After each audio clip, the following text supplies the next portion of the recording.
Satu ayat daripada seorang penganalisis di Jabatan Pertahanan Amerika Syarikat telah menggegarkan seluruh Washington. Kerajaan China sedang runtuh. Kadar pengangguran belia mencecah 21%, 90 juta unit pangsa puri terbengkalai, dan hutang berjumlah 13 triliun dolar, 30 kali ganda bajet tahunan Malaysia. Apabila tiga nadi utama ekonomi China terhenti serentak, pakar-pakar terkejut, menyifatkannya sebagai keruntuhan sistemik yang tidak pernah dilihat dalam 50 tahun. Masalahnya ialah, apabila China goyah, ia mewujudkan satu kekosongan kuasa yang besar di seluruh Asia Tenggara dan Timur. Malah Amerika Syarikat, Jepun, dan Rusia kekurangan keupayaan untuk bertindak balas serta-merta. Persoalan terbesar yang timbul, siapa yang akan mengambil alih tanggungjawab untuk memelihara kestabilan di rantau ini? Pada saat genting itulah, nama yang tidak dijangka muncul dalam perbincangan di kalangan pakar. Malaysia. Malaysia ada keupayaan untuk menguruskan krisis sebesar ini? Mustahil. Para skeptik di Washington terus memperlekehkan Malaysia, menganggapnya sebagai sebuah negara yang lemah. Namun, hanya 72 jam kemudian, kesimpulan yang dibentangkan oleh model strategik AS mengejutkan semua pakar. Satu-satunya negara yang mampu mengisi kekosongan kuasa di Asia adalah Malaysia. Apakah pilihan yang akan dibuat oleh Malaysia? Mulai sekarang, saya akan mendedahkan segalanya. Nama saya John Miller. Saya telah berkhidmat selama 20 tahun sebagai penganalisis strategi Asia Timur untuk Jabatan Pertahanan AS. Jam menunjukkan 4:37 pagi. Di dalam bilik analisis di tingkat bawah tanah ketiga Pentagon, cahaya lampu pendar fluor menerangi wajah saya dengan dingin. 6 monitor serentak berkelip, membunyikan penggera. 4 petunjuk ekonomi utama China menjunam sebanyak 12/7% dalam masa 72 jam, melukis graf merah yang menari-nari di skrin. Bau kopi menusuk hidung saya, tetapi tangan saya menggeletar sehingga saya tidak dapat memegang cawan dengan betul. Ini pelik. Sangat pelik. Jika ini krisis ekonomi biasa, petunjuk-petunjuk itu sepatutnya jatuh pada selang masa yang berbeza. Tetapi indeks pembuatan, kestabilan keuangan, jumlah ekspor, dan rizab pertukaran asing, semuanya menjunam pada masa yang sama, pada sudut yang sama. Ketika itulah saya menghubungi Erin Huber. Erin ialah penyelidik kanan di pasukan ekonomi China, seorang pakar yang telah menghabiskan 15 tahun menganalisis pasaran China. Apabila saya meneleponnya pada pukul 5 pagi, dia berkata dia sudah pun bangun. Mungkin dia sedang melihat data yang sama. 30 menit kemudian, Erin meluru masuk ke bilik analisis. Dia tidak kelihatan kemas seperti biasa. Jaketnya tidak dipakai dengan betul. Rambut hitamnya terurai di bahunya, dan matanya di sebalik cermin mata kelihatan cemas. Adakah angka-angka ini sahih? Erin bertanya sambil meninjau skrin di belakang bahu saya. Suaranya, yang biasanya tenang, kini bergetar sedikit. Saya sudah sahkan 3 kali, jawab saya sambil menaip. Saya telah membuat semakan silang antara pelayan Pentagon, pangkalan data CIA, dan data Jabatan Perbendaharaan, semuanya menunjukkan hasil yang sama. Di skrin, saya memaparkan graf yang membandingkan corak krisis keuangan Asia 1997 dan krisis keuangan global 2008 dengan situasi semasa di China. Erin mengeluh panjang. China terkenal dengan memanipulasi data ekonomi mereka. Itulah masalahnya, balas saya, memusingkan kerusi untuk menghadapnya. Jika China memanipulasi data, mereka tidak akan membiarkannya jatuh serentak seperti ini. Korak ini hanya muncul dalam situasi yang tidak terkawal. Saya mengklik tetikus, memaparkan skrin baru. Ia menunjukkan petunjuk ekonomi Kesatuan Soviet sejurus sebelum keruntuhannya pada tahun 1991. Coraknya sangat mirip dengan keadaan China sekarang. Wajah Erin menjadi pucat. Tak mungkin. Seperti Soviet, dia tergagap. Kita tidak boleh menolak kemungkinan itu, jawab saya, sambil menunjuk ke sudut kanan bawah skrin. Ia menunjukkan indeks kecairan Bank Pusat China, maklumat sulit yang tidak didedahkan kepada umum. Indeks kecairan berada pada tahap terendah dalam 15 tahun, saya menjelaskan. Dan yang lebih penting, penurunan ini telah berterusan secara konsisten sejak 3 bulan lalu. Erin menarik kerusinya lebih dekat ke skrin. 3 bulan? Dia kelihatan terkejut. Itu bermakna masalah dalaman mereka sudah bermula sejak lama. Ya, betul, saya mengesahkan. Kemungkinan besar terdapat keretakan serius dalam sistem keuangan China, dan semua petunjuk global yang lain berkait dengan krisis kecairan ini. Saya membuka carta yang menunjukkan korelasi antara setiap petunjuk. Garisan merah berselirat, tetapi coraknya jelas. Semuanya berpusat pada keruntuhan sistem kewangan. Erin terdiam lama. Di dalam bilik analisis, hanya bunyi kipas komputer dan derap langkah dari koridor jauh kedengaran. Sambil menanggalkan cermin matanya, dia mengurut batang hidungnya, tenggelam dalam fikiran.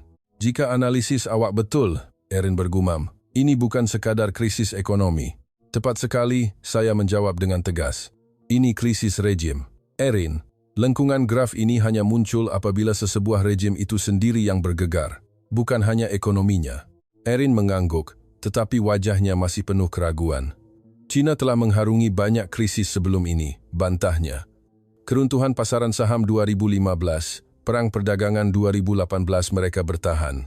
Kali ini berbeza, kata saya, memaparkan data analisis baru. Krisis-krisis lalu berpunca daripada kejutan luaran. Yang ini meletus dari dalam. Pasaran hartanah dan hutang kerajaan tempatan meletup serentak, mencetuskan tindak balas berantai.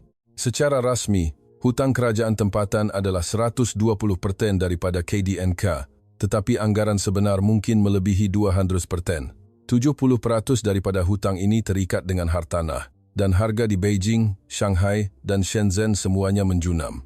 Keruntuhan pasaran hartanah memberi kesan langsung kepada aset kelas pertengahan China, mencetuskan keresahan sosial. Apabila saya menunjukkan data terakhir, Erin mengeluh dalam-dalam. Kekerapan tunjuk perasaan dan aduan awam di China telah meningkat secara mendadak dalam tempoh 3 bulan terakhir. Awak akan laporkan analisis ini kepada pihak atasan? Erin bertanya.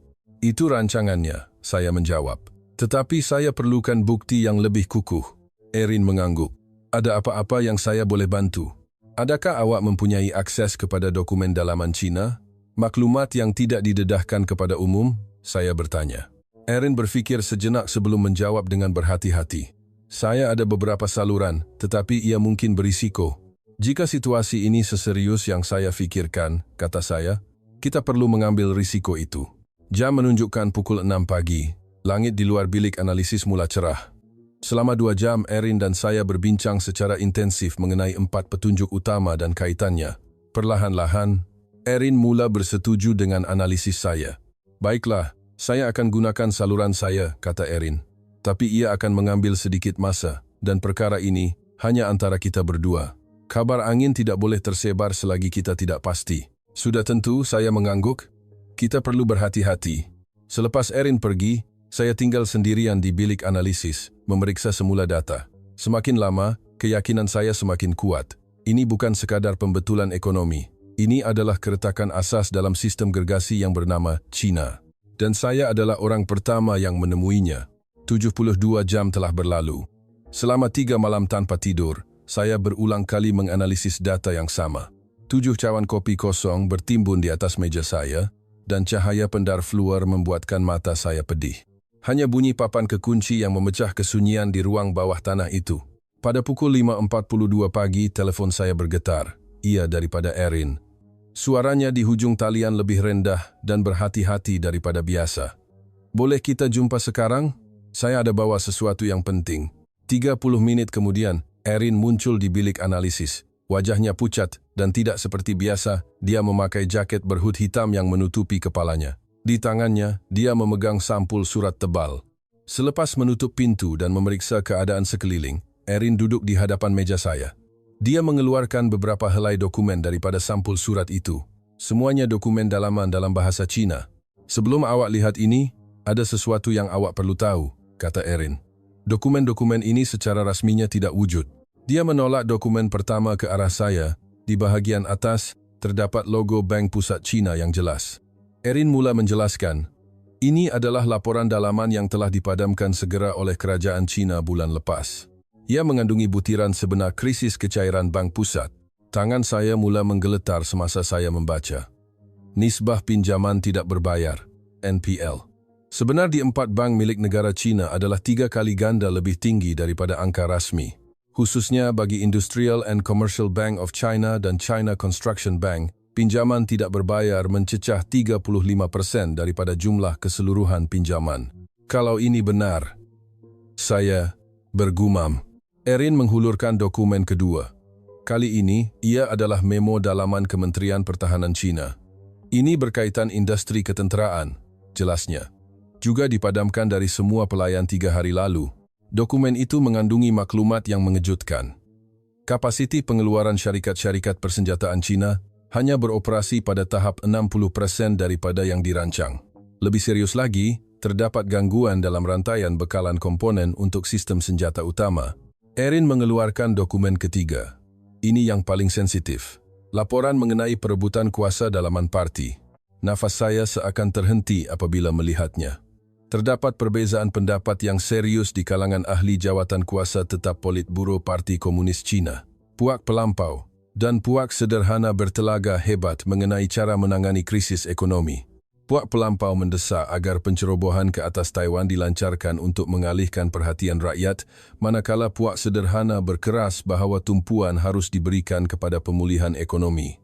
Dokumen itu malah merekodkan pertengkaran sengit dalam mesyuarat tertutup minggu lalu. Macam mana awak dapat semua ini? Saya bertanya, tetapi Erin tidak menjawab. Sebaliknya, dia meletakkan dokumen keempat di hadapan saya. Ini yang paling penting, katanya.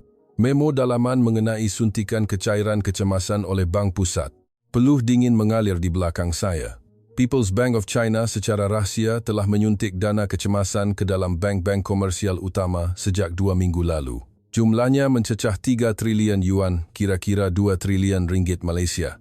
Lebih mengejutkan, keadaan semakin merosot walaupun dengan bantuan kecemasan ini. Di akhir dokumen itu, terdapat ayat, situasi semasa tidak lagi dapat bertahan. Erin mengeluarkan dokumen terakhir. Inilah bukti bahawa jangkaan awak betul. Jantung saya seakan berhenti berdegup apabila membaca tajuknya. Mengenai kajian semula menyeluruh sistem kewangan dan pembangunan pelan kontingensi. Saya semakin terkejut semasa membacanya. Kerajaan China telah pun menyediakan pelan kontingensi untuk senario keruntuhan sistem kewangan. Ia termasuk langkah-langkah drastik seperti memperluas pemilikan negara ke atas bank-bank utama, menyekat urus niaga pertukaran asing, dan menutup sementara pasaran modal. Miller, jika dokumen ini didedahkan, pasaran China akan terhenti serta-merta. Sebab itulah mereka memadamkannya. Suara Erin tegang. Saya meneliti semua dokumen sekali lagi. Setiap satu saling berkaitan, membentuk satu gambaran besar. Corak yang saya temui 72 jam lalu bukan lagi sekadar spekulasi. Di dalam China sendiri, mereka telah mengakui keruntuhan sistem itu. Adakah dokumen-dokumen ini sahih? Saya bertanya. Sumber saya tidak pernah memberikan maklumat palsu selama 15 tahun, jawab Erin dengan yakin. Format, cop dan tanda tangan pada dokumen-dokumen ini semuanya sepadan dengan yang asli. Lebih penting lagi, kesemuanya dipadamkan pada masa yang sama. Arahan pemadaman serentak dikeluarkan pada pukul 2 pagi waktu Beijing, 3 hari lalu. Saya memeriksa tarikh pada setiap dokumen. Semuanya ditulis dalam tempoh 2 minggu terakhir. Dan ada satu frasa yang muncul berulang kali. Tindakan segera diperlukan. Situasi kritikal. Lapor serta-merta. Nampaknya corak keruntuhan yang saya analisis adalah benar. Saya bergumam. Erin mengangguk. Keadaannya mungkin lebih teruk daripada analisis awak. Dokumen-dokumen ini menunjukkan kepimpinan China sudah pun bersedia untuk senario terburuk. Saya memberi tumpuan khusus pada dokumen perebutan kuasa dalaman parti. Desakan puak pelampau untuk menyerang Taiwan semasa krisis ekonomi adalah isyarat yang sangat berbahaya. Corak klasik menggunakan konflik luaran untuk menyatukan sokongan dalaman. Jika pertembungan antara puak pelampau dan sederhana ini semakin meruncing, apa akan jadi? Saya menyuarakan kebimbangan. Itulah masalahnya, balas Erin. Dalam keadaan ekonomi yang runtuh, perebutan kuasa yang semakin hebat boleh melumpuhkan keseluruhan proses membuat keputusan kerajaan China. Selepas meneliti semua dokumen, gambaran besar mula terbentuk. Krisis China melangkaui dimensi ekonomi semata-mata. Keretakan berlaku serentak dalam semua bidang kewangan, ketenteraan, dan politik. Apa yang akan awak buat dengan dokumen-dokumen ini? Erin bertanya. Saya perlu menjalankan analisis yang lebih terperinci. Berdasarkan maklumat ini, saya menjawab. Khususnya, saya perlu mendapatkan pandangan daripada agensi perisikan Taiwan dan Malaysia. Erin menasihati saya untuk berhati-hati. Kebocoran maklumat sensitif seperti ini boleh mencetuskan kesan besar terhadap geopolitik antarabangsa. Saya bersetuju untuk menyimpan dokumen-dokumen itu di tempat yang selamat dan mengambil langkah seterusnya untuk mengesahkan kesahihannya melalui saluran lain. Selepas Erin pergi, saya duduk bersendirian, tenggelam dalam fikiran. Corak petunjuk ekonomi yang ditemui 72 jam lalu kini disokong oleh bukti konkret. Krisis China bukan lagi satu kemungkinan, tetapi satu realiti yang sedang berlaku. Apa yang paling mengejutkan ialah suntikan kecemasan 3 triliun yuan gagal membendung keadaan, menandakan masalah struktur dalam sistem kewangan China jauh lebih teruk daripada sekadar kekurangan kecairan. Korak antara data saya dan dokumen Erin sepadan dengan sempurna.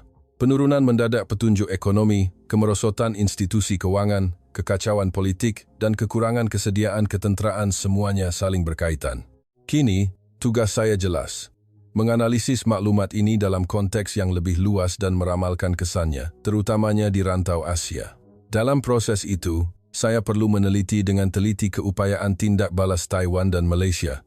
6 jam selepas Erin pergi, saya berulang kali meneliti dokumen dalaman Cina itu, memikirkan langkah seterusnya. Desakan puak pelampau untuk menyerang Taiwan terus bermain di fikiran saya. Untuk memahami isu ini dengan betul, saya memerlukan perspektif dari pihak Taiwan.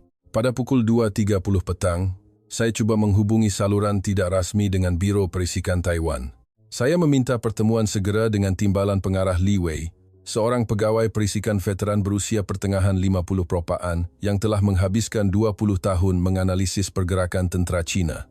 Dia mempunyai maklumat yang paling tepat mengenai senario pencerobohan China ke atas Taiwan. Apabila panggilan video disambungkan, wajah Li Wei muncul di skrin. Dia kelihatan lebih letih daripada biasa, dengan kedutan dalam di sekitar matanya. Saya dah agak kenapa awak hubungi saya? Li Wei memulakan perbualan. Mesti kerana pergerakan tentera China baru-baru ini, bukan? Saya menjelaskan bahawa saya telah menerima maklumat bahawa puak pelampau di China mendesak pencerobohan ke atas Taiwan.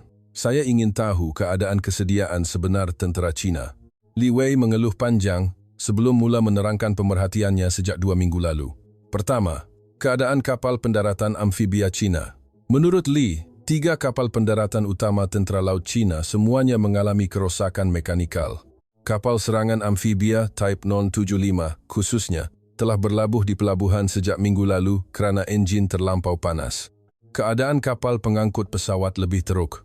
Berdasarkan data risikan satelit, Li menjelaskan bahawa turbin steam pada kapal Liaoning mengalami kerosakan serius. Ia tidak dapat beroperasi seperti biasa. Kapal Shandong juga tidak dalam keadaan baik, sistem pendaratan dan pelepasan pesawatnya bermasalah, mengurangkan keupayaan operasinya kepada 50%.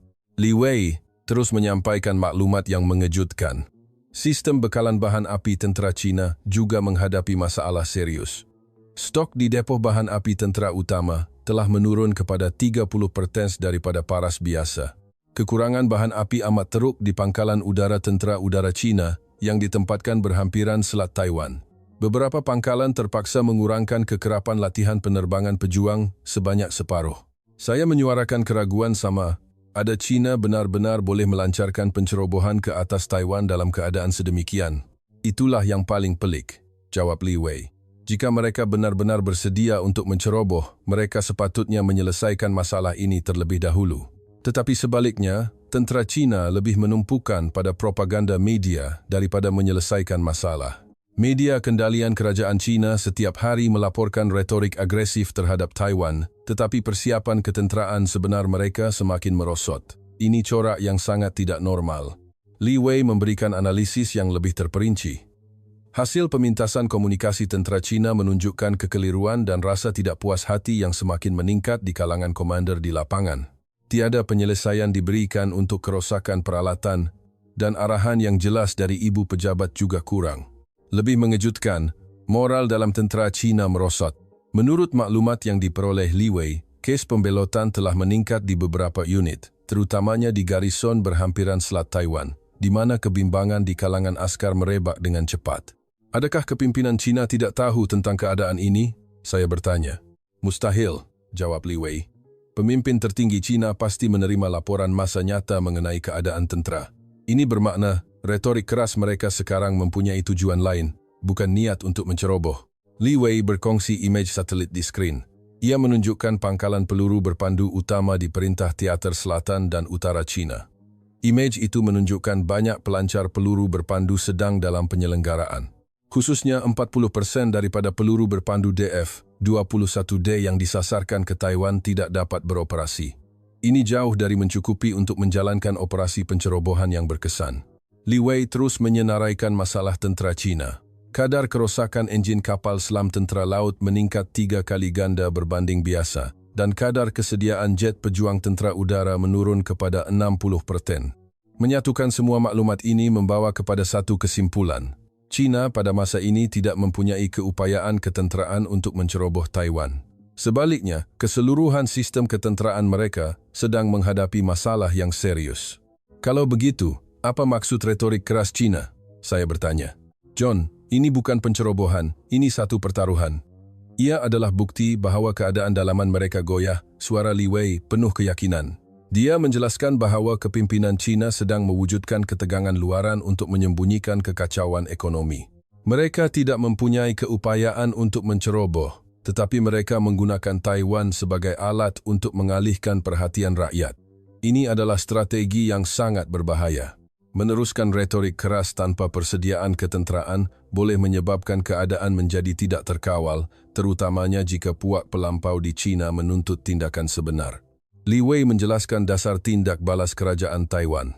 Walaupun keupayaan pencerobohan sebenar China telah merosot dengan ketara, mereka tetap mengekalkan tahap kewaspadaan yang tinggi untuk bersiap sedia menghadapi sebarang kemungkinan yang tidak dijangka.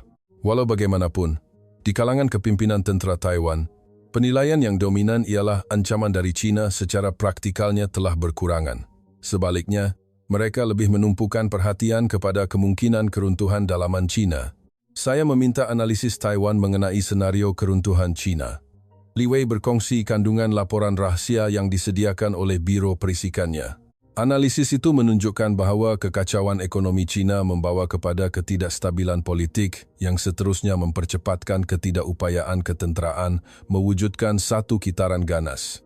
Peningkatan mendadak. Kadar kerosakan peralatan tentera China bukan sekadar isu teknikal. Ia adalah hasil gabungan daripada gangguan bekalan komponen akibat krisis ekonomi, pengurangan kaki tangan penyelenggaraan, dan kekurangan masa latihan.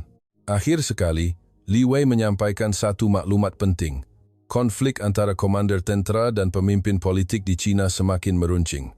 Pihak tentera menunjukkan kekurangan keupayaan realistik, tetapi pemimpin politik terus menekan mereka untuk mengekalkan pendirian yang keras. Dalam keadaan ini, tentera China terperangkap dalam dilema antara keupayaan operasi sebenar dan tuntutan politik, satu tanda keretakan asas dalam rejim kepimpinan China. Sebelum menamatkan panggilan video, Li Wei memberi satu peringatan. Keadaan semasa di China tidak dapat diramalkan. Juga perlu bertindak balas dengan berhati-hati. Apabila mereka kehilangan pertimbangan rasional, tiada siapa yang tahu apa yang China akan lakukan. Selepas panggilan berakhir, saya menyusun maklumat yang diberikan oleh Li Wei. Dokumen dalaman China yang dibawa oleh Erin dan maklumat ketenteraan Li Wei sepadan dengan sempurna. China sedang menghadapi krisis serius, baik dari segi ekonomi maupun ketenteraan. Lebih penting lagi, China telah kehilangan keupayaan untuk menyelesaikan krisis ini. Sebaliknya, mereka memburukkan lagi keadaan dengan dasar luar yang salah. Kini saya yakin, keruntuhan China bukan lagi satu kemungkinan, tetapi satu realiti yang sedang berlaku, dan dalam proses itu, seluruh Asia akan mengalami perubahan yang luar biasa. Beberapa jam selepas panggilan video dengan Li Wei berakhir, saya membuat keputusan. Saya akan menyediakan laporan analisis yang menggabungkan semua maklumat yang dikumpul selama 72 jam, dokumen dalaman China daripada Erin, risikan ketenteraan daripada Li Wei, dan corak petunjuk ekonomi yang saya temui, dan menyerahkannya kepada pihak atasan. Semua bukti menunjukkan satu kesimpulan yang sama. Pada pukul 6 petang, saya menuju ke bilik mesyuarat operasi Pentagon di tingkat 3. Di sinilah taklimat mingguan mengenai situasi keselamatan Asia Timur diadakan. Hari ini, saya telah meminta slot laporan kecemasan khas. Apabila saya masuk, 7 jeneral kanan sedang duduk di sekeliling meja bulat. Di tengah-tengah ialah General Thomas Howard, seorang veteran yang telah mengendalikan operasi Asia Timur selama 30 tahun dan mempunyai pemahaman mendalam tentang tentera China. Di sebelahnya ialah Laksamana Michael Roberts, timbalan Komander Armada Pasifik, yang paling merasai ancaman daripada tentera laut China secara langsung. General-general lain juga pakar yang berpengalaman dalam isu China. Suasana menjadi serius apabila saya memulakan pembentangan. Mula-mula, saya menerangkan corak penurunan serentak 4 petunjuk ekonomi yang saya temui 72 jam lalu. Skrin memaparkan graf yang membandingkan keadaan China sekarang dengan kesatuan Soviet sejurus sebelum keruntuhannya pada 1991. Wajah para jeneral mula menegang. Beberapa orang menggelengkan kepala, terutamanya apabila saya menyebut bahawa nisbah pinjaman tidak berbayar di 4 bank terbesar China adalah 3 kali ganda lebih tinggi daripada angka rasmi. Saya meringkaskan kandungan utama dokumen dalaman China yang dipadamkan yang diperoleh Erin. Keadaan kewangan yang semakin merosot. Walaupun selepas suntikan kecemasan 3 triliun yuan, penurunan 40% dalam kapasiti pengeluaran industri ketenteraan dan konflik kuasa dalaman parti, General Howard bersuara buat pertama kalinya. Bagaimana kita boleh yakin dengan kredibiliti maklumat ini? China adalah pakar dalam manipulasi maklumat sejak sekian lama, katanya, menunjukkan sikap skeptikal. Saya menjelaskan situasi sebenar tentera China seperti yang disahkan oleh Biro Perisikan Taiwan, kerosakan mekanikal pada ketiga-tiga kapal pendaratan amfibia, kerosakan enjin kapal pengangkut pesawat, dan penurunan sistem bekalan bahan api kepada tahap 30%, semuanya disokong oleh angka-angka konkret. Laksamana Roberts segera membantah. Jika tentera Laut China begitu tidak cekap, bagaimana hendak menjelaskan tingkah laku mengancam yang mereka tunjukkan di Pasifik selama ini? China masih memiliki kekuatan tentera terkuat di Asia. Saya cuba menjelaskan perbezaan antara kekuatan zahir tentera China dan keupayaan tempur sebenar mereka, tetapi keraguan para jeneral semakin menebal. General William Clark membantah paling keras. Fikirkan kemajuan teknologi dan tahap latihan yang telah ditunjukkan oleh tentera China dalam tempoh 5 tahun kebelakangan ini. China, yang dilengkapi dengan jet pejuang dan sistem peluru berpandu terkini, tidak mungkin akan runtuh begitu sahaja. General David Miller bersetuju. Bajet pertahanan China mencecah $300 bilion setahun. Kemungkinan tentera sebesar ini runtuh secara tiba-tiba adalah tipis. Saya menjelaskan bahawa saiz bajet pertahanan China dan kecekapan sebenar adalah 2 perkara yang berbeza. Saya juga membentangkan maklumat bahawa sebahagian besar bajet telah dibazirkan akibat rasuah dan ketidakcekapan. Namun, reaksi para jeneral tetap dingin. General Stephen Walker bertanya sama ada analisis ini menafikan strategi AS yang telah dibina selama berdekad-dekad untuk menghadapi ancaman China. Suasana bilik mesyuarat menjadi semakin tegang. Jenderal Mark Taylor memberi amaran bahawa analisis optimistik seperti ini boleh melemahkan postur pertahanan AS. Saat kita memandang rendah China, kita akan melakukan kesilapan yang membawa padah, katanya. Saya membentangkan data konkret mengenai peningkatan kadar kerosakan peralatan dan kemerosotan keupayaan penyelenggaraan tentera China. Saya menekankan bahawa kadar kesediaan pesawat telah menurun kepada 60% dan 40% pelancar peluru berpandu tidak dapat beroperasi. Laksamana Roberts membantah, mengatakan bahawa masalah sementara ini tidak boleh mengubah penilaian keseluruhan kekuatan ketenteraan China. China mempunyai asas perindustrian dan teknologi yang mencukupi untuk menyelesaikan masalah ini dengan cepat, katanya. General Howard menyuarakan pendapat yang sama. Walaupun China mengalami kesulitan ekonomi, mereka akan tetap memberi keutamaan kepada sektor ketenteraan. Demi mengekalkan rejim, tentera adalah aset yang tidak boleh mereka lepaskan. Itulah masalahnya, General. Saya membalas. Saya membentangkan maklumat mengenai konflik yang semakin meruncing antara kepimpinan politik dan komander tentera China. Jurang antara tuntutan politik dan realiti ketenteraan semakin mengurangkan kecekapan tentera China. General Clark membantah dengan keras. Jika AS memandang rendah China, kita mungkin akan diserang secara mengejut seperti Pearl Harbor. Saat kita fikir musuh itu lemah, kita akan leka. Dan pada masa itulah kita akan menerima pukulan maut. Saya cuba membantah, tetapi diserang serentak oleh beberapa jeneral. General Miller menyebut tentang keupayaan serangan siber dan pembangunan senjata angkasa China sebagai ancaman yang masih kuat. General Taylor juga menekankan program pemodenan senjata nuklear China sebagai musuh yang tidak boleh diabaikan, mengingatkan semua orang tentang kekuatan peluru berpandu hipersonik yang baru-baru ini didedahkan oleh China. General Walker melangkah lebih jauh, mempersoalkan sama ada analisis ini berat sebelah dari segi politik. Adakah anda mentafsir maklumat secara terpilih untuk mencapai kesimpulan tertentu? Ketika suasana mencapai kemuncaknya, saya mengeluarkan kad terakhir saya. saya memaparkan jadual perbandingan pengalaman tempur sebenar antara tentera AS dan China di skrin. Tentera AS telah mengumpul pengalaman tempur sebenar di Iraq dan Afghanistan selama 20 tahun terakhir, manakala tentera China tidak mempunyai pengalaman tempur substantif sejak perang dengan Vietnam pada 1979. Dalam keadaan ini, ditambah pula dengan masalah kerosakan peralatan dan penyelenggaraan, keupayaan tempur sebenar mereka pasti sangat terhad. General Howard membantah, walaupun begitu, keunggulan Sang Kiatmak tentera China tidak boleh diabaikan. Tentera dengan 2 juta anggota aktif, beribu-ribu jet pejuang, dan ratusan kapal perang tidak mungkin akan lumpuh begitu sahaja. Saya menarik nafas dalam-dalam dan bersedia untuk hujah terakhir. Semua mata tertumpu pada saya. General, angka membina tentera, tetapi sistemlah yang membawa kemenangan. China telah kehilangan sistem itu. Keheningan seketika. Saya terus menjelaskan, tidak kira berapa banyak askar dan peralatan yang Anda ada, jika rantaian perintah kucar-kacir, sistem logistik lumpuh, dan konflik politik campur tangan dalam operasi ketenteraan, Anda tidak boleh menggunakan kekuatan tempur Anda dengan berkesan. Terutamanya dalam peperangan moden, integrasi dan kecekapan sistem lebih menentukan kemenangan daripada sekadar angka. China sedang kehilangan elemen-elemen teras itu. Laksamana Roberts masih kelihatan skeptikal, tetapi riak wajah beberapa jeneral lain mula berubah. Data konkret yang saya bentangkan mula meyakinkan mereka. Akhirnya, General Howard bertanya, jika analisis Anda betul, apakah strategi tindak balas yang perlu diambil oleh AS? Saya menjawab bahawa kita memerlukan strategi baru yang bersedia untuk senario keruntuhan China. Khususnya, persiapan segera diperlukan mengenai siapa dan bagaimana untuk mengisi kekosongan kuasa di rantau Asia. Dalam proses itu, peranan Malaysia dan Jepun akan menjadi sangat penting. Khususnya Malaysia, saya percaya, adalah negara yang paling bersedia untuk bertindak balas terhadap perubahan serentak di China dan rantau sekitarnya. Menjelang akhir mesyuarat, sikap para jeneral telah banyak melembut. Walaupun mereka belum bersetuju sepenuhnya, mereka sekurang-kurangnya mengakui kemungkinan analisis yang saya bentangkan.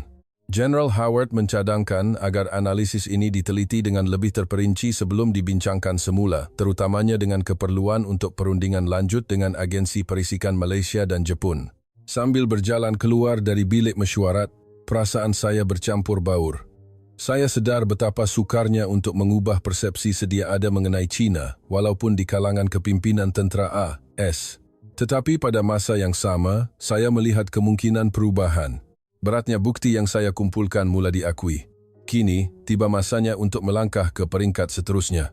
2 hari selepas perdebatan sengit dengan para jeneral AS, perundingan lanjut dengan agensi perisikan Malaysia telah dijadualkan, seperti yang dicadangkan oleh General Howard. Pukul 3 petang ini saya mempunyai mesyuarat video dengan Mejar Kamal Arifin yang ditugaskan dari bahagian staf perisikan pertahanan BSPP Malaysia. Mejar Kamal ialah seorang penganalisis perisikan berusia awal 40-an yang telah menghabiskan 15 tahun mengkhusus dalam pemantauan China dan Asia Tenggara. Dia mempunyai maklumat yang sangat tepat, terutamanya mengenai aliran logistik dan tenaga di Laut Cina Selatan dan Selat Melaka. Apabila panggilan video bermula, wajah Mejar Kamal muncul di skrin, berpakaian seragam kemas dengan pandangan mata yang tajam. Wajahnya kelihatan lebih serius daripada biasa. Mejar Kamal memulakan dengan salam. Saya dengar Tuan telah menyediakan laporan analisis terkini mengenai China. Kerajaan Malaysia juga mempunyai kebimbangan yang sama dan ingin berkongsi maklumat. Saya meringkaskan maklumat penting yang saya kumpulkan sejak seminggu lalu. Penurunan mendadak petunjuk ekonomi China, dokumen dalaman yang dipadamkan, dan kelemahan kekuatan ketenteraan mereka. Mejar Kamal mengangguk. Di Malaysia, kami juga telah mengesan isyarat yang serupa, khususnya aliran kargo melalui Selat Melaka dan aktiviti di Laut Cina Selatan telah menurun secara mendadak baru-baru ini. Dia mula membentangkan angka-angka konkret. Jumlah trafik perkapalan komersial dari pelabuhan utama China melalui Selat Melaka telah menurun sebanyak 40% dalam tempoh 3 bulan terakhir. Terutamanya bagi kapal tangki tenaga, penurunannya melebihi 60%. Lebih membimbangkan, rondaan oleh pengawal pantai China di kawasan pertikaian di Laut Cina Selatan juga menjadi semakin tidak menentu dan berkurangan. Saya bertanya bagaimana perubahan ini memberi kesan kepada kestabilan serantau. Wajah Mejar Kamal menjadi lebih serius. Dia berkongsi data mengenai kebergantungan ekonomi negara-negara ASEAN kepada China. Angka-angkanya amat mengejutkan. China menyumbang purata 40% daripada jumlah perdagangan untuk kebanyakan negara anggota ASEAN. Komponen pembuatan, barangan pengguna, dan pelaburan infrastruktur semuanya sangat bergantung pada China. Dengan tahap kebergantungan ini, sebarang masalah di China akan memberi kesan serta-merta kepada seluruh rantau ini. Mejar Kamal memberikan analisis yang lebih terperinci. Kadar operasi kilang-kilang utama di Vietnam dan Thailand, yang merupakan sebahagian daripada rantaian bekalan China, telah menurun kepada hampir 30%. Gangguan bekalan bahan mentah dan komponen dari China telah menjejaskan aktiviti pengeluaran secara drastik. Sektor tenaga juga menghadapi keadaan yang serius. Banyak projek loji jana kuasa yang dibiayai China di seluruh rantau ini terhenti. Mejar Kamal juga menjelaskan kesan terhadap kehidupan seharian rakyat. Di beberapa negara jiran, bekalan barangan import dari China mula berkurangan, menyebabkan kenaikan harga dan kebimbangan awam. Saya bertanya berapa lama sistem serantau ini boleh bertahan dalam keadaan sedemikian. Mejar Kamal terdiam sejenak, kemudian memberikan jawaban yang mengejutkan. Jika China goyah, kestabilan di laluan perkapalan utama Asia Tenggara akan mula retak dalam masa 72 jam. Suaranya penuh keyakinan. Dia memberikan alasan terperinci. Rizab strategik kebanyakan negara di rantau ini sangat terhad. Jika bekalan dari China terputus sepenuhnya, krisis ekonomi dan sosial yang serius akan melanda dalam masa seminggu. Tetapi, masalah yang lebih mendesak ialah keselamatan maritim. Tanpa kehadiran pengawal pantai China yang teratur, walaupun kadangkala agresif, kawasan Laut Cina Selatan yang luas akan menjadi huru-hara. Kegiatan lanun dan penyeludupan akan berleluasa. Tentera Laut Serantau tidak mempunyai kapasiti untuk mengawal kawasan sebesar itu secara bersendirian. Mejar Kamal menganalisis situasi ketenteraan. Tanpa tekanan berterusan dari China, negara-negara yang mempunyai tuntutan bertindih mungkin akan mengambil tindakan unilateral meningkatkan risiko konflik. Lebih-lebih lagi, jika elemen-elemen dalam tentera Laut China atau pengawal pantai menjadi rogue akibat keruntuhan perintah pusat, mereka boleh menjadi ancaman lanun yang sangat canggih. Saya bertanya, sama ada kepimpinan ASEAN menyedari situasi ini? Sudah tentu mereka tahu, jawab Mejar Kamal. Setiap negara sedar akan bahaya kebergantungan kepada China, tetapi tiada alternatif. Sokongan dari Rusia atau kuasa lain tidak mencukupi untuk menggantikan China. Mejar Kamal menerangkan pergerakan terkini di rantau ini. Pemimpin-pemimpin ASEAN sedang mengadakan mesyuarat berterusan, mencari jalan untuk mengukuhkan kerjasama, tetapi tanpa penyelesaian yang jelas. Apa yang lebih membimbangkan ialah sentimen anti-China semakin meningkat di beberapa negara. Kesukaran ekonomi dipersalahkan ke atas China, yang boleh membawa kepada ketidakstabilan domestik. Saya bertanya tentang perancangan Malaysia sendiri. Mejar Kamal menjawab bahawa Malaysia telah lama mempunyai pelan kontingensi komprehensif untuk ketidakstabilan serantau. Khususnya, kami mempunyai langkah-langkah tindak balas terperinci untuk senario krisis kemanusiaan maritim dan keruntuhan undang-undang di laluan laut. Lebih penting lagi, Malaysia sedang memantau situasi di Laut Cina Selatan dan Selat Melaka dalam masa nyata. Melalui rondaan maritim, risikan satelit, dan rangkaian maklumat manusia, kami mengawasi sebarang tanda perubahan 24 jam sehari. Akhir sekali, Mejar Kamal memberikan satu lagi maklumat penting. Menurut maklumat daripada rangkaian perisikan, rasa tidak puas hati terhadap China semakin merebak di kalangan elit perniagaan di seluruh ASEAN. Kesukaran ekonomi yang semakin meningkat menyebabkan suara-suara yang menyalahkan China semakin kuat, walaupun di kalangan mereka yang sebelum ini pro-Beijing. Ini adalah isyarat yang sangat berbahaya. Legitimasi China sebagai peneraju ekonomi serantau mula goyah. Menjelang akhir panggilan video, Mejar Kamal memberi satu peringatan. Masalah kestabilan serantau tidak boleh dipisahkan daripada masalah China. Apabila China runtuh, seluruh lanskap keselamatan Asia akan berubah secara asas. Selepas panggilan berakhir, saya menyusun maklumat yang diberikan oleh Mejar Kamal. Kebergantungan ASEAN sebanyak 40%. Kemungkinan keretakan kestabilan dalam 72 jam, semua angka itu mengejutkan. Jika senario keruntuhan China yang saya analisis menjadi kenyataan, kesannya akan melanda seluruh Asia Tenggara serta merta. Dua paksi kestabilan di Asia China dan ASEAN akan bergegar serentak, satu situasi yang belum pernah berlaku sebelum ini. Tetapi pada masa yang sama, satu persoalan timbul. Dalam era perubahan besar ini, apakah sebenarnya persediaan Malaysia? Adakah mereka benar-benar bersedia untuk semua kemungkinan, seperti yang dikatakan oleh Mejar Kamal? Untuk mencari jawaban kepada soalan ini, saya mula merancang peringkat siasatan seterusnya. Sejurus selepas panggilan video dengan Mejar Kamal berakhir, saya menghubungi Erin. Saya memerlukan maklumat yang lebih konkret mengenai keupayaan tindak balas Malaysia. 30 menit kemudian, Erin kembali ke bilik analisis dan kami meminta satu lagi panggilan video dengan Mejar Kamal. Pada pukul 5 petang, mesyuarat video 3 penjuru yang mendesak itu bermula. Erin sebagai pakar ekonomi China dan Mejar Kamal sebagai pakar perisikan Asia Tenggara menganalisis situasi semasa dari perspektif masing-masing. Saya memulakan dengan soalan. Adakah Malaysia benar-benar mempunyai persediaan yang mencukupi untuk menghadapi situasi di mana China dan kestabilan serantau goyah serentak? Saya ingin tahu sama ada ia melangkaui tindak balas krisis semata-mata ke tahap di mana Malaysia boleh memikul tanggungjawab untuk kestabilan seluruh rantau. Wajah Mejar Kamal menjadi serius. Dia teragak-agak seketika, kemudian meminta kami mematikan skrin sebentar. 5 menit kemudian, apabila dia kembali, dia telah menyediakan beberapa dokumen. Mejar Kamal berkata dia akan mendedahkan pelan komprehensif yang telah disediakan secara rahsia oleh kerajaan Malaysia sejak 10 tahun lalu. Ini adalah bahan terperingkat tinggi, dikongsi secara eksklusif dengan Amerika Syarikat sebagai negara sekutu. Dokumen pertama muncul di skrin. Tajuknya, Senario Tindak Balas 6 Peringkat Krisis Serantau. Terdapat pelan tindakan terperinci untuk setiap peringkat. Peringkat 1. Sistem amaran awal. Sistem pemantauan 24 jam di Selat Melaka dan Laut Cina Selatan sedang beroperasi. 13 satelit dan 47 pangkalan pengawasan maritim menjejaki situasi dalam masa nyata. Peringkat 2. Sistem bantuan kemanusiaan. Kemudahan perlindungan sementara yang boleh menampung 500,000 pelarian maritim telah pun disediakan. 47 pusat perlindungan telah dibina secara rahsia di beberapa pulau dan kawasan pantai di semenanjung Malaysia dan Borneo. Peringkat 3. Operasi pengekalan keamanan. Pasukan pengaman maritim bersaiz 50,000 anggota telah dibentuk untuk memulihkan ketenteraman di laluan perkapalan. Mereka adalah unit elit yang telah menerima latihan khas dan bersedia untuk dikerahkan pada bila-bila masa. Erin memandang skrin dengan riak wajah terkejut. Dia kelihatan tergamam dengan skala persediaan ini. Mejar Kamal terus menerangkan, peringkat 4. Pelan pengurusan aset kritikal. Terdapat peta terperinci dan prosedur pengurusan keselamatan untuk 25 pelantar minyak dan gas luar pesisir utama di Laut Cina Selatan untuk mengelakkan rampasan atau bencana alam sekitar.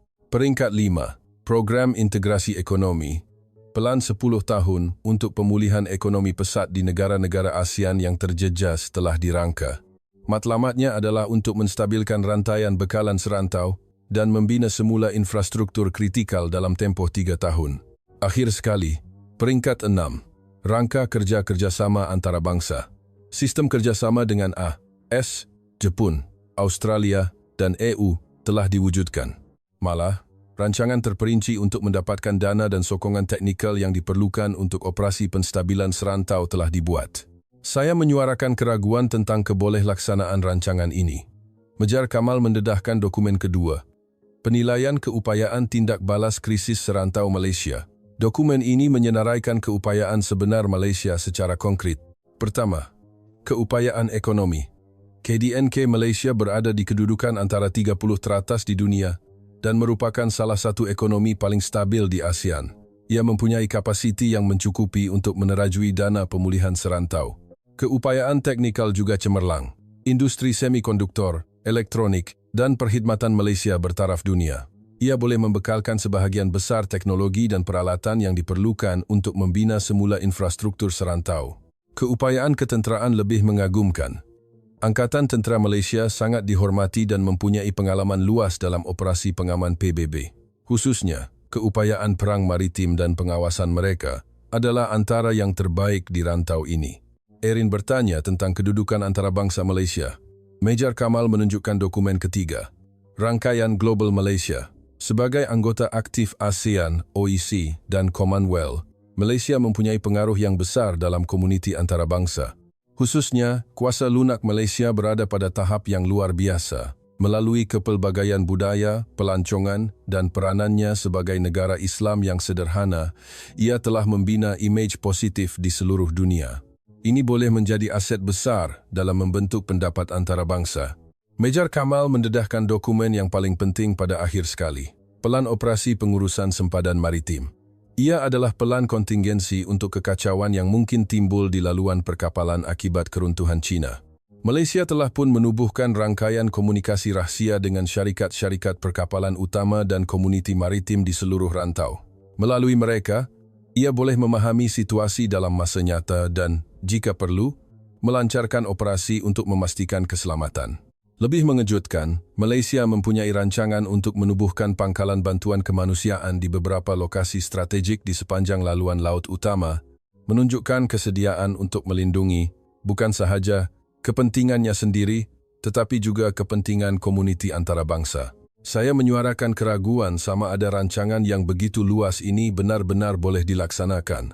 Kerajaan Malaysia telah pun memperuntukkan bajet yang berkaitan, dan kaki tangan serta peralatan yang diperlukan telah pun siap sedia. Keazaman politik juga teguh, jawab Mejar Kamal dengan yakin. Erin bertanya sejak bila persediaan Malaysia ini bermula. Ia bermula secara serius selepas krisis kewangan Asia 1997, jawab Mejar Kamal. Selepas mengalami ketidakpastian serantau, kerajaan Malaysia memutuskan untuk bersedia untuk semua kemungkinan. Pelan ini diperincikan lagi selepas krisis Laut Cina Selatan semakin meruncing sekitar tahun 2010. Malaysia menunjukkan kesediaan untuk tidak lagi bertindak balas secara pasif, tetapi untuk membentuk keadaan secara proaktif. Akhir sekali, Mejar Kamal menyampaikan mesej penting. Persediaan Malaysia ini tidak terhad kepada isu Cina sahaja.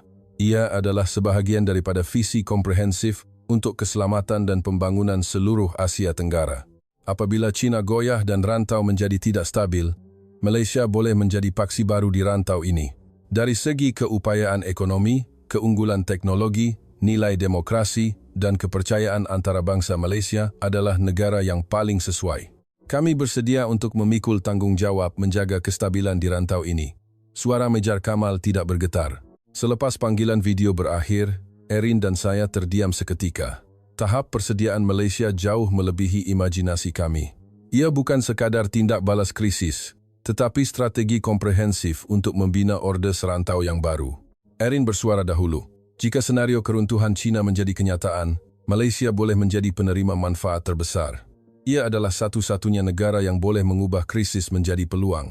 Kini saya yakin, perubahan besar di Asia semakin hampir dan Malaysia akan berada di tengah-tengah perubahan itu. Sudah tiba masanya bagi AS untuk menerima realiti baru ini dan mengukuhkan kerjasamanya dengan Malaysia. 1 jam selepas panggilan video dengan Mejar Kamal berakhir, Erin dan saya masih membincangkan tahap persediaan Malaysia. Erin terus menunjukkan riak wajah terkejut dan saya merasakan sudah tiba masanya untuk menggabungkan semua maklumat yang telah kami kumpulkan. Erin, saya mencadangkan, mari kita masukkan semua data yang kita ada ke dalam model simulasi AI untuk meramalkan senario masa depan. Dengan menggunakan AI analisis strategik terkini yang dimiliki oleh Jabatan Pertahanan, kita boleh mendapatkan hasil yang objektif. Erin bersetuju. Idea yang bagus. Saya mau melihat hasil analisis data tulen tanpa campur tangan emosi atau prasangka. Saya mengakses sistem analisis canggih Jabatan Pertahanan, Atlas.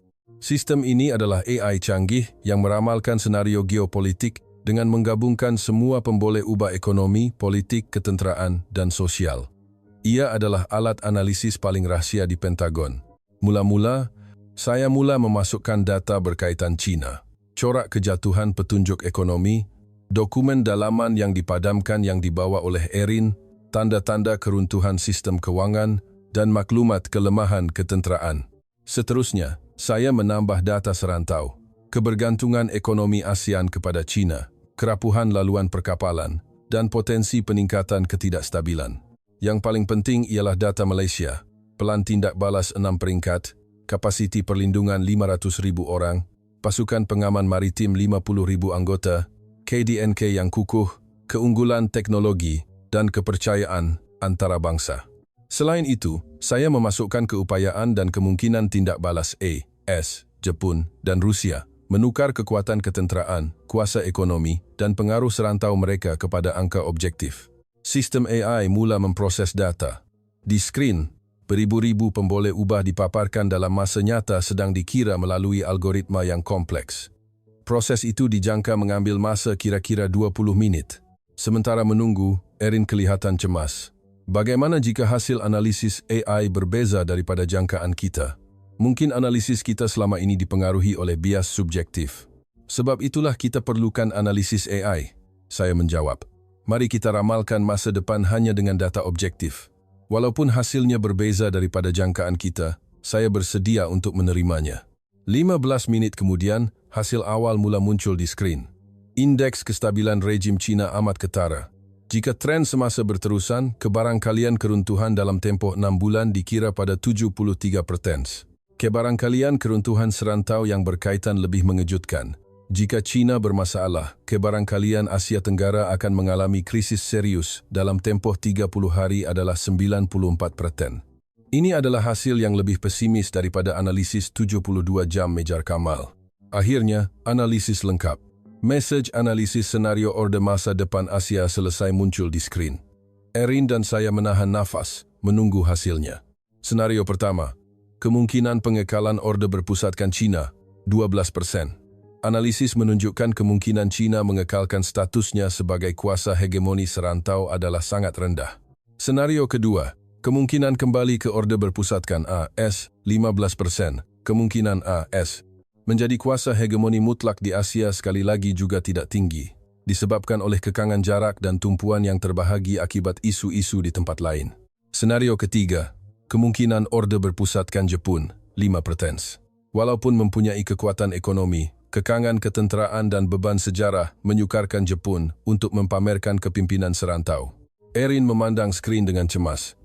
Dan kemudian, hasil terakhir muncul. Kemungkinan orde berpusatkan Malaysia, 68%. Itulah hasil yang dikira oleh AI. Jika China dan kestabilan serantau goyah serentak, kebarangkalian Malaysia menjadi paksi baru di Asia adalah 68%. Mulut Erin ternganga. Saya juga terkejut dengan angka yang jauh lebih tinggi daripada jangkaan. 68% bermakna ia hampir pasti. Apabila saya memeriksa keputusan analisis terperinci, skor komprehensif Malaysia adalah yang tertinggi. Kekuatan ekonomi, 85 mata. Kekuatan ketenteraan, 78 mata. Keupayaan teknologi, 92 mata. Kepercayaan antarabangsa, 89 mata. Keupayaan penstabilan serantau, 94 mata. Sangat mengagumkan bahawa ia menerima skor tertinggi 94 mata dalam keupayaan penstabilan serantau. AI menilai Malaysia sebagai satu-satunya negara yang boleh menguruskan krisis di Laut Cina Selatan dan kejatuhan ekonomi serantau secara serentak. Sebaliknya, skor negara lain secara relatifnya lebih rendah. AS hanya mendapat 65 mata dalam keupayaan penstabilan serantau kerana kekangan jarak, manakala Jepun mendapat 45 mata dalam sektor ketenteraan kerana kekangan perlembagaan. Erin mencadangkan agar kami menyemak pemboleh ubah utama yang dipertimbangkan oleh AI. Asas analisis terperinci muncul di skrin. Asas pertama, kelebihan geografi. Malaysia adalah negara demokrasi yang stabil dan paling hampir dengan laluan perkapalan paling sibuk di dunia. Dari segi kebolehcapaian fizikal, tiada negara lain yang dapat menandinginya. Asas kedua, keharmonian budaya dan diplomatik. Sebagai sebuah negara berbilang budaya dan pengasas ASEAN, Malaysia boleh diterima secara semula jadi oleh negara-negara jiran. Ia juga mempunyai hubungan baik dengan dunia Islam dan Barat. Asas ketiga, keupayaan penyerapan ekonomi. KDNK Malaysia yang kukuh, bermakna ia adalah salah satu daripada beberapa negara yang mampu menerajui usaha penstabilan ekonomi serantau. Asas keempat, keunggulan teknologi. Ia memiliki teknologi bertaraf dunia dalam semua bidang seperti semikonduktor, IT, dan pembuatan. Ia boleh membekalkan semua teknologi yang diperlukan untuk pembinaan semula serantau. Akhir sekali, kepercayaan antarabangsa. Sebagai anggota G20, melalui jemputan, OECD, dan pemimpin dalam ASEAN, Malaysia mendapat kepercayaan tinggi dalam komuniti antarabangsa. Ini memudahkan usaha mendapatkan sokongan antarabangsa untuk kerja-kerja penstabilan serantau yang berskala besar. AI juga menilai tinggi kuasa lunak Malaysia. Penyebaran budaya dan pelancongan Malaysia di peringkat global telah mewujudkan imej positif. Ini boleh menjadi bantuan besar dalam membentuk pendapat antarabangsa. Erin meminta senario mengikut garis masa. Proses perubahan langkah demi langkah yang diramalkan oleh AI muncul di skrin. Dalam 3 bulan, ekonomi China akan merosot, menyebabkan krisis bekalan yang serius di seluruh Asia Tenggara. Dalam 6 bulan, kekacauan politik dalaman China akan semakin meruncing dan keretakan sebenar dalam kestabilan serantau akan bermula. Dalam 1 tahun, Malaysia akan campur tangan secara aktif untuk memulakan kerja-kerja penstabilan serantau. Dalam 3 tahun, satu orde baru Asia Tenggara yang diterajui oleh Malaysia akan diwujudkan sepenuhnya. Dalam 5 tahun, ramalan menunjukkan satu blok ekonomi Asia Tenggara yang bersepadu akan terbentuk dengan Malaysia sebagai pusatnya. Saya melihat skrin dengan perasaan yang baru. Saya tidak pernah menyangka bahawa apa yang bermula sebagai analisis petunjuk ekonomi China seminggu yang lalu akan membawa kepada ramalan perubahan geopolitik yang begitu besar. Rasanya kita sedang menyaksikan satu titik perubahan bersejarah, Erin bergumam perlahan. Saya mengangguk. Era seterusnya di Asia akan dipimpin oleh Malaysia. Analisis dingin AI telah menyokong gerak hati kami. Kini, tiba masanya untuk menyediakan laporan akhir berdasarkan hasil ini. 72 jam telah berlalu sejak kami mengesahkan keputusan analisis AI. Saya hampir tidak tidur. Saya menumpukan perhatian untuk menyusun laporan sulit akhir, menggabungkan semua maklumat yang dikumpul sejak 2 minggu lalu. Laporan setebal 47 muka surat itu telah siap. Pukul 2 petang ini, saya dijadualkan untuk memberi taklimat secara langsung di Pejabat Setiausaha Pertahanan Pertemuan Empat Mata dengan Setiausaha Robert Henderson. Setelah berkhidmat dalam dasar pertahanan selama 30 tahun, Setiausaha Henderson juga mempunyai pemahaman yang mendalam tentang isu-isu Asia. Apabila saya memasuki pejabat setiausaha di tingkat atas Pentagon, Setiausaha Henderson bangun dari mejanya untuk berjabat tangan. Berusia lewat 60 komaan dengan susuk tubuh yang tegap dan pandangan mata yang tajam. Saya telah menerima laporan awal bahawa analisis yang Anda sediakan adalah sangat penting, katanya.